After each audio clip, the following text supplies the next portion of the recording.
Assalomu alaykum. Bugungi video darsimizda Odoo va Detox integratsiyasini va lokalizatsiyasini ko'rib chiqamiz.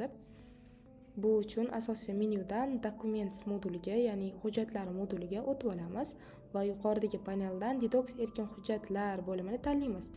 Bu yerda tizimdagi barcha kontragentlar, ularning INN raqamlari va tillari aks etgan ro'yxatni ko'rishimiz mumkin. Keling, qidiruv panelidan kerakli korxonani tanlab olamiz va ichiga kiramiz. Korxona kartochkasida lotin va kiril alifbosidagi nomlar, direktor ma'lumotlari va soliq rekvizitlari to'liq shakllangan. Quyiroqda shartnoma shartlari va hujjat bo'limi joylashgan. Ko'rib turganingizdek, bu yerda 2026-0287 raqamli shartnoma loyihasi qoralama, ya'ni draft holatida turibdi. Tizim avtomatik ravishda PDF havola yaratgan. Bu dokumentni accounting modulidan tortib olib kelgan. Biz shablon qilib accounting moduliga yuklab qo'ygan edik. Yaratilgan shartnomani to'liq huquqiy standartlarga mos keladi. Rekvizitlar qismi bo'lsa avtomatik to'ldirilgan. Endi ushbu hujjatlarni ommaviy ravishda qanday generatsiya qilish va detoksga yuborishni ko'rib chiqamiz. Tizimi bosh menyusiga qaytamiz va Contacts moduliga o'tamiz. Bu yerda bizda juda ko'p sonli mijozlar bazasi mavjud, ko'rishingiz mumkin.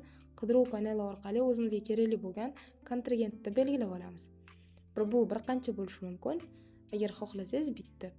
Kerakli kontaktlarni tanlab olganimizdan keyin Actions tugmasini bosamiz yuqoridan va bu yerda biz uchun maxsus ikkita funksiya qo'shilgan. Birinchisi Detox PDF generatsiya qilish va ikkinchisi Detoxga yuborish.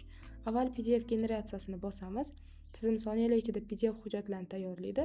Shundan so'ng yana Actions menyusining ustiga bosib, Detoxga yuborish tugmasini bosamiz. Tizim bizga hujjat Detoxga muvaffaqiyatli yuborilgani haqida yashil bildirishnoma ko'rsatadi. Yuborilgan hujjatlar qayerga tushishini tekshirish uchun Detox tizimidagi shaxsiy kabinetimizga o'tib olamiz.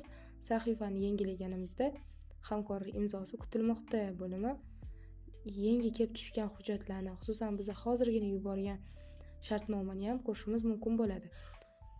Hujjatni ochganimizda shartnomaning barcha bandlari, IT park rezidentlari uchun mo'ljallangan tariflar va shartlar xuddi Odoo tizimida qanaqa bo'lsa, xuddi shunaqa aks etgan.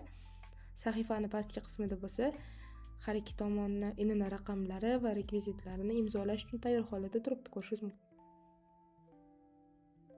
Agar tizimdan bir vaqt o'zida ommaviy hujjatlar yuborilgan bo'lsa, ularni Detox o'zida ham bir marta belgilash orqali guruhli ravishda imzolash yoki rad etish imkoniyatlari mavjud.